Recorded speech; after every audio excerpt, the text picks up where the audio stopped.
eu converso agora com a nutricionista Daniela Alves sobre dicas importantes quando a gente tem essas mudanças climáticas, como as baixas temperaturas que a gente experimentou nessa última semana. Dani, conta pra gente aí quais são os alimentos mais apropriados para esse momento do inverno, em que a gente experimenta baixas temperaturas. Quais são os alimentos aliados aí, principalmente para a nossa imunidade? A gente tem uma relação bem importante com a termorregulação. Por que a gente sente mais fome no frio? Então, a gente tem esse processo da termorregulação. O nosso corpo, ele tende a gastar mais energia para poder regular com a temperatura externa, tentar alcançar aí. Então, a gente pode até aproveitar esse momento, Michele, para conseguir aí gastar um pouco mais de calorias. Olha só que legal. E como que a gente pode fazer isso, Dani? Vamos lá. Então, tem alguns truques, pessoal, dentro da alimentação que a gente pode conseguir priorizar aí, né? Até para dar mais saciedade para a gente, porque muitos pacientes chegam até mim e perguntam, nutricionista, por que eu sinto mais fome no inverno? Então, por conta desse maior gasto de energia. Como que a gente pode driblar essa fome excessiva no inverno, né?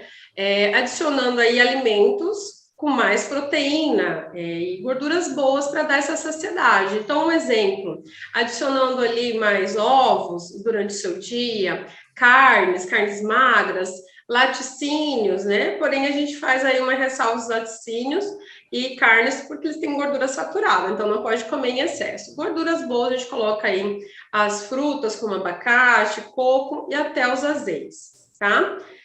Com relação a dar aquela esquentadinha, então a gente pode aproveitar esses alimentos que dão saciedade, junto com as fibras, e colocar aí, por que não, numa sopa, num caldo. Tem muitas pessoas que recorrem aos caldos. Então, o que eu posso falar a respeito das sopas? Por exemplo, você pode colocar uma porção das carnes, você pode adicionar aí também uma porção de verduras, legumes. Muitas pessoas no inverno esquecem de fazer ingestão das saladas, e aí diminui a ingestão das fibras, o que é muito importante para a gente por conta tanto dos nutrientes que contém as verduras, as vitaminas hidrossolúveis e também as fibras, tá? Então, você pode adicionar eles nas sopas, como carboidratos, lógico que as verduras têm um pouquinho de carboidrato, mas você pode adicionar um pouquinho aí da batatinha, da batata inglesa, batata doce, a mandioquinha, tá? Que vai ficar uma sopa, um caldo bem interessante, e lembrando de utilizar temperos naturais, pessoal. Nada de ficar colocando caldo pronto, industrializado. Vamos preparar o próprio tempero com cebola, alho, as ervas naturais, tá bom? Outra dica também é evitar os caldos com muito laticínio. Então, colocar caldos com creme de leite, muito queijo, a gente vê os fundis aí, né? Dá uma esquentada, mas o que esse excesso de gordura vai fazer para o nosso organismo? Vai nos exceder em gordura saturada, tá?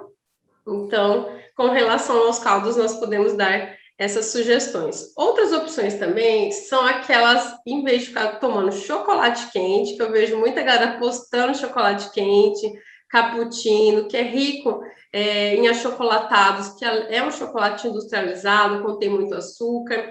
Vamos fazer aí, então, uma versão do chocolate mais saudável, como, por exemplo, um chocolate 70% cacau, leite vegetal, leite desnatado, aqueles que não podem o leite, que são intolerantes, utilizar os leites vegetais, que são riquíssimos em proteína também, tá? O que a gente pode fazer também para dar esse up no metabolismo? Troca esses chocolates quentes por chás, por que não? Eu tô tomando aqui meu chazinho, Michele, ó, fiz até um chazinho aqui, um chá mate, tá? Para dar uma esquentada mesmo. Alguns chás são bem interessantes, pessoal, os chás termogênicos. Então, o chá verde, o chá preto, tá? O chá com gengibre, com canela, olha só, colocar um pouquinho aí de ervas aromáticas também vai ajudar nessa termogênese. E Dani, quando a gente pensa nessas bebidas termogênicas, elas têm alguma restrição? Por exemplo, pessoas que têm pressão alta precisam ficar atentas ao consumo dessas bebidas? Isso, a restrição é para quem realmente tem a patologia da pressão alta, né? Ou às vezes tem alguma intolerância a alguns alimentos, como por exemplo a pimenta, o gengibre. Então, ficar de olho, sempre se observar, né? As demais pessoas saudáveis, pode fazer uso que vai ajudar realmente a queimar um pouquinho mais, aí a dar uma aumentadinha na taxa metabólica, tá? Outra sugestão, pessoal, para enriquecer a alimentação de vocês, as frutas, a gente acaba evitando, acaba não comendo as frutas no inverno, né? A fruta tá geladinha, ele acaba não recorrendo. A gente pode fazer o quê? Assar ou cozinhar as frutas. Olha que legal! Então, você pode fazer uma banana assada, uma canela, uma maçã assada ou cozida, né? Coloca um pouquinho de mel ali e cravos na canela. A pera também fica uma delícia, o abacaxi. Então, diversas frutas nós podemos colocar aí nesse formato assado, que vai ficar quente, né? No horário ali do lanche também fica bem interessante. E Dani, você disse bem, né? A gente no inverno esquece um pouco das frutas, esquece um pouco das verduras e a ingestão de água também fica comprometida, né? Qual é o Muito. da gente não consumir esses alimentos? A gente pode, por exemplo, prejudicar o nosso sistema imunológico quando a gente não consome água adequadamente, frutas e verduras? Com certeza. A hidratação é fundamental para o nosso metabolismo como um todo, tá? Ele regula tanto a parte cerebral quanto a parte intestinal. Então, para aquelas pessoas que querem mais massa muscular, precisa de água também. O nosso músculo é 75% de água, tá? A composição dele. Então, nós precisamos também para a função renal, todo o organismo precisa da água. É interessante ingerir cerca de 35 ml por quilo de peso. Então, uma pessoa com cerca de 100 quilos, é interessante aí ter essa ingestão de 3,5 litros de água ao dia. Logicamente, a gente pode contar os chás e os sucos como um componente para hidratação, mas não somente eles, priorizar a água pura mesmo, tá? Com relação à imunidade, o que nós podemos falar a respeito dela? Bom, agora nesse inverno, muitas pessoas sentem que a imunidade dá uma baixada. Então, quando você sentir, por exemplo, que tem mais resfriados, gripe, herpes, é sinal que a sua imunidade baixou. E por que uma pessoa é exposta a patógenos, né? E não fica doente e outras ficam, por conta do sistema imune. E um dos fatores que mais prejudica o sistema imune é uma alimentação inadequada. Por isso que nós temos que sempre estar cuidando da nossa alimentação, tá bom? O que assim, os alimentos que eu posso sugerir para a gente melhorar essa alimentação? Vitamina A, alimentos ricos em vitamina A, os alimentos alaranjados, alimentos antioxidantes com vitamina C, as frutas cítricas, zinco, magnésio, outro antioxidante muito interessante, o selênio, que tem nas castanhas, tá? Isso a gente tem aqui em Cuiabá, assim, até nas feiras, a gente pode ter esse acesso mais barato a esses alimentos. Então, não fica caro ser saudável, tá, galera? É bem importante mesmo. E agora, com a questão da pandemia e do Covid, é primordial nós cuidarmos da nossa saúde, tá? Principalmente a alimentação. Um sono reparador também é importantíssimo para a melhora da saúde e da sua imunidade, porque é o horário que você vai regular todos os seus hormônios. E também o sedentarismo, tá, pessoal? Fazer atividades físicas melhoram muito a questão da imunidade. E quando a gente pensa em atividade física, Dani, as pessoas pensam que precisam ir para a academia, ou tem que fazer um crossfit. Pode ser considerado uma atividade física acessível e que vai ajudar a gente aí nessa manutenção da boa saúde. Claro, então assim, os educadores físicos podem até complementar melhor essa fala por conta de terem mais propriedade para falar, mas nós temos aí vários tipos de exercício. O mais recomendado é buscar um médico para ver qual que é o tipo de exercício mais recomendado para você, mas assim, nós temos exercícios que realmente não despendem aí de muito dinheiro, então tem os parques, né, que você consegue promover ali uma atividade aeróbica, uma caminhada, exercício de fortalecimento que a gente pode adicionar também, né? E isso, assim, até as danças mesmo ajudam a mexer o esqueleto e melhorar a taxa metabólica.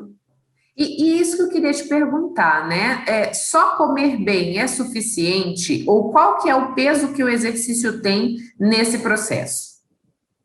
Bom, o exercício vai promover toda a mudança do metabolismo. Então, com a pessoa, com o exercício, com uma alimentação saudável, um sono reparador, essa tríade é muito importante, 100% de cada, né? Tem pessoas que falam assim, não, Dani, vamos colocar ali 70% da alimentação, 30% de exercício. Não, eu considero todos eles 100%.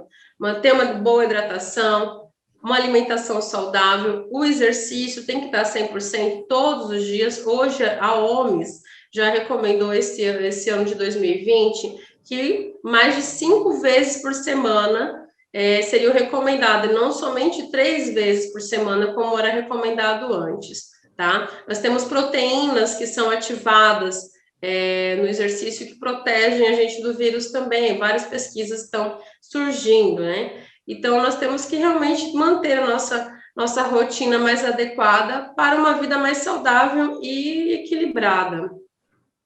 Dani, a gente estava falando aí dessa questão da mudança da alimentação no frio. A gente costuma ter, por exemplo, uma ingesta maior de massas, de pães, né?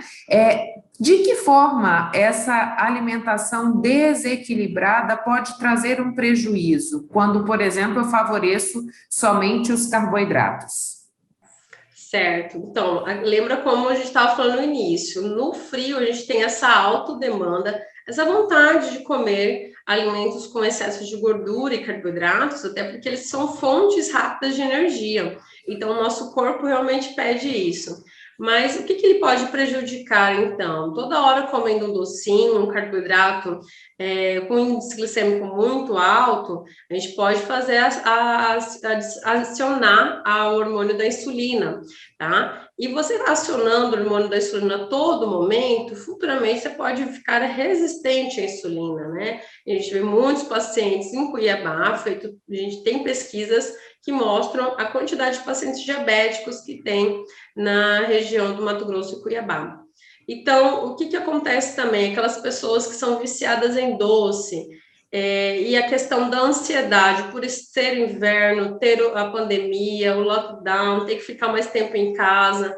Então, isso tudo gera ansiedade. Esses alimentos gordurosos e de carboidratos simples realmente ajuda um pouquinho no processo do aumento da ansiedade. Quanto mais você ingere alimentos que não te dão saciedade, que não contém fibras, você fica um pouquinho mais ansioso, mais agitado, tá? Isso atrapalha também todo o processo da melhora da ansiedade. E Dani, para a gente fechar a nossa conversa, queria que você dissesse para a gente quais são as porções adequadas na hora da gente montar aí a nossa refeição. A gente está passando mais tempo em casa, está tendo mais tempo, por exemplo, de fazer a própria refeição, né? Até por essa questão do distanciamento social. Então, o que você dá como dica para a gente de que seja uma formatação adequada de uma refeição, né? Vamos pensar, então, numa refeição do almoço, de uma grande refeição, que pode ser almoço ou janta. Sempre utilizar o carboidrato mais integral. Então, se você for utilizar o arroz, que o arroz ele tem um pouquinho de fibra, mas uma porção de cereal, eu sempre falo assim que uma porção interessante do formato da palma da mão, né? Vai dar cerca ali de 100 gramas, 150 gramas depois de cozido. Ou as batatas, a mandioca, pode ser também o macarrão integral, o arroz integral. Outro porcionamento também dentro desse prato são as proteínas muito importantes para a construção de músculo, tá? Então, pode ser as carnes magras, o frango, os peixes, até a carne suína sem a gordura aparente, carne bovina, tá? Para outro tipo de proteína, proteína vegetal, muito interessante. Então, as leguminosas, como grão de bico, feijão, ervilhas, complementam bastante a questão proteica, tá, pessoal? Até para os veganos, vegetarianos. Outra questão também para adicionar esse prato e enriquecer com mais nutriente são as saladas, os folhosos verdes, contém muito magnésio e zinco, tá? Vão proteger sua saúde e sua imunidade. Então, às vezes a pessoa esquece, faz aquela saladinha com alface e tomate, esquece ali do folhoso verde escuro, como, por exemplo, a rúcula, o espinafre, o agrião, o brócolis, enfim, são bem ricos também nesses micronutrientes. E quanto mais colorido esse prato for, mais rico e variada essa alimentação, a gente pode colocar ali que é um prato mais enriquecedor dentro dos nutrientes, tá, Michele? E a gente pode usar essa prática também para escolher os nossos lanches. Por que não? Sempre quando você for comer uma fruta pela tarde, adicionar uma proteína junto com esse carboidrato.